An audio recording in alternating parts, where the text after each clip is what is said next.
This is Eric Johnson, the brand. And Coach Aaron Thigpen, the source. Aaron, our topic today is a mental piece with our players. You have them getting instruction from another entity that's been training them for a while. It could be you and I or somebody else. And they go back to their team or their coach, and they're getting different information. And then the athlete takes that information, gets highly confused, gets stressed out, and doesn't know how to deal with their coach's information, whether it's positive or negative.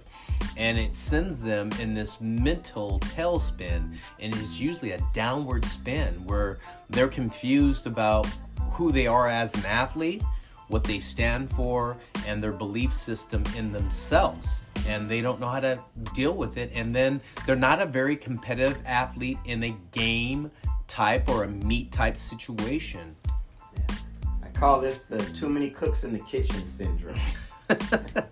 and it's unavoidable in today's sports because you've got kids who are, they're playing high school sports, right, and then they're playing club sports, and then they might have an outside trainer like myself, and you've got all these different voices in your head, and then you add to that the parent dynamic, right? And then the parents, their voice to right?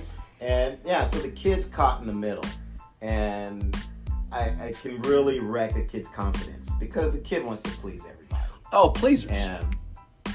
And so I get it. And the thing is if you can't please everyone, right? And so the kid's really stuck, and what happens is, like you said, they spiral out of control. They lose confidence. They're not exactly what process to follow, and it becomes a mess. And basically, they go nowhere. They either regress or they stagnate. That's a great comment.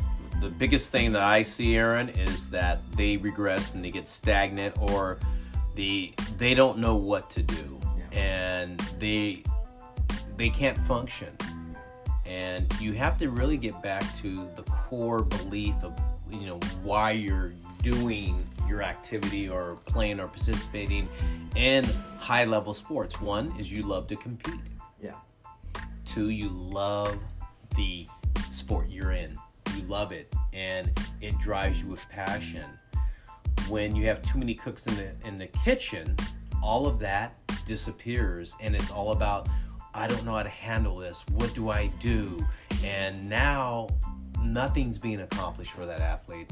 And the best thing I could really say to all the listeners out there, Aaron, is that you're a good athlete for a reason. It's because you believe in yourself and you have the confidence in what you're doing, and you've had success before, and you need to really call on that previous success to get you back on track to be that, elite athlete that you want to be in any sport or anything that you do.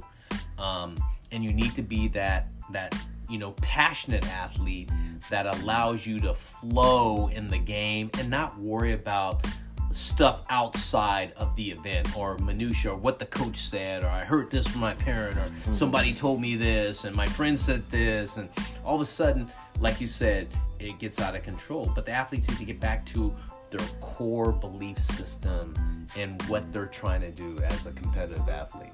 No, I totally agree, and I like that approach.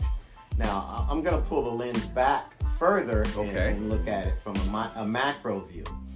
And my advice would be, from an organizational standpoint or structural standpoint, when you're starting to engage in different people who are going to be involved in your athletic life, you want to make sure there's some consistency, because you just mentioned it. You said, hey, why am I doing this? What are my core beliefs and my values about me as an athlete in this sport? Well, you want to make sure that all of these other people that are involved in your athletic life mirror that or coincide with that, because and you can't always control that, because obviously your high school coach is your high school coach, and what are you going to do? Right. But the other cooks, in your kitchen, you can try and align them as best you can. Mm-hmm. And so you want to make sure you're getting a similar message, a similar philosophy from everyone involved. Right. And so as you start to pick coaches and trainers and teams, I think that's something that's key that you can do ahead of time that will at least reduce the chances of there being friction.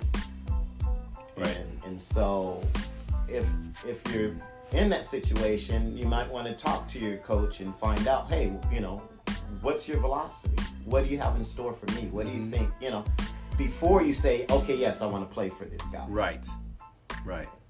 Same thing with your trainer. Hey, okay, trainer, you've assessed me. Mm-hmm. What are your thoughts? See if you're, again, in line with where they want to go. Right. Because even though these coaches can't necessarily come together and collaborate, true, if they're all moving in the same direction, then it helps the athlete move in the same direction. Right.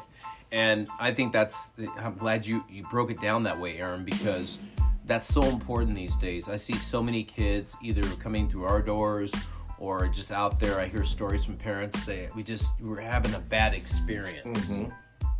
And for any athlete, I don't care whether they're coming in our door or another door, an athlete with a bad experience is not good. Yeah. And in the recipe that you gave to the people about, being aligned in the same synergy is so important for athletes to let go, be competitive, perform at a high level without consciously thinking about what they're doing.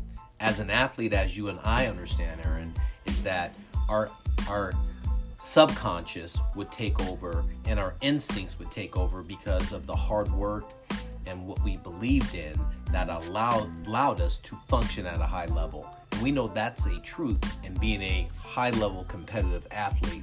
That has to happen. And I see too many kids with other things going on in their heads, and it's discouraging. And now I feel for the kids that way because you're passionate as we teach. But my message out there to the parents is understand what Aaron just said about being on the same page. It will make that athlete feel more comfortable and able to have better success. Yeah.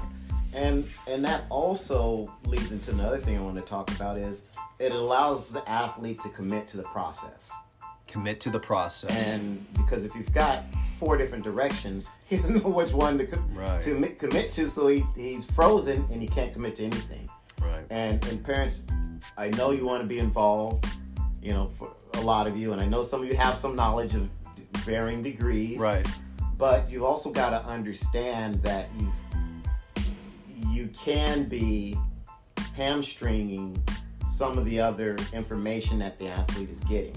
And so, my advice to a lot of parents is to maybe take a step back. And doesn't mean you're not involved, but you take a step back and help your athlete navigate this more so than, hey, you should do this. Or I want you to hit this way because I saw this. I want you to run this way because I read this. And I think, the athlete might appreciate it more if you can just say, hey, this is what your coach means, or this is what your instructor means, just in case he's having a hard time interpreting, and Right. God, I can't even talk. Interpreting the situation. Yeah, exactly. And the messages that are being given to him. One of the hardest things for me as a parent, also had kids who were playing sports, was, God, you should be doing it this way. Right. I just took myself out of it. I'd go to my kids' practices or their games or whatever, and I bring a book and I sit up in the stands. I'd be away from all the hoopla and just let them do their thing. Right. Supportive parent. Exactly. Be a supportive parent. Parents out there, be supportive. Yeah. And I agree with you 100% because when you get heavily involved, you're just adding more pressure or more fuel to the fire. There should be only one voice in their head, and that's their primary coach at that point in time. Not, in between innings, not in between races, not at, halftime. There should be one voice. Right. And your voice should be the one that actually centers your kid and brings them back down from all the anxiety and the confusion and the swirling things going on in their head. You know, your job is to center your kid and to get them to focus and to provide that confidence in the things that they need to do. You know, I share a story with you, Aaron, is that I had an athlete of mine, a parent called and said, hey, he's doing this in high school, and coach is saying this, and I tried to tell him I'd come and talk to them and stuff, and the athlete told the parent this, you know, I'm just going to go out, Dad, and do my thing, because I know what I'm doing. I know my process. I believe in what I'm doing. Don't get involved. Let me figure this out. Right. Let me own the process. Let me go ahead and work hard through this. And I was so proud of that athlete that, you know, whether they're, you know, the coach was right or wrong, it didn't matter. The athlete stuck to their guns saying, this is what I'm trying to achieve and this is my goal. And I thought that was really impressive of that athlete to tell the parent, hey, listen, I'm all right. Yeah. Oh, I agree. I mean, I'm one of the biggest proponents of learning through discovery. And I like that. You know, a lot of people don't understand that about how I run my facility here. Right. But that's why I give these kids such a long leash. I want them to learn through discovery. Right. And I think they become a lot more confident, a lot more grounded in their ethos or their ethic or their values of them as an athlete, and seeing them how they see themselves as an athlete. True. When they get a chance to discover those things about themselves. And that's what molds them and builds them into who they're going to be as an athlete, versus everyone telling them what kind of athlete they should be and right. how they should navigate that. Well said, Aaron. And on that note, hey people, we're going to check you out next time. This is Coach EJ, the brand. And Coach Aaron Thigpen, the source. See ya.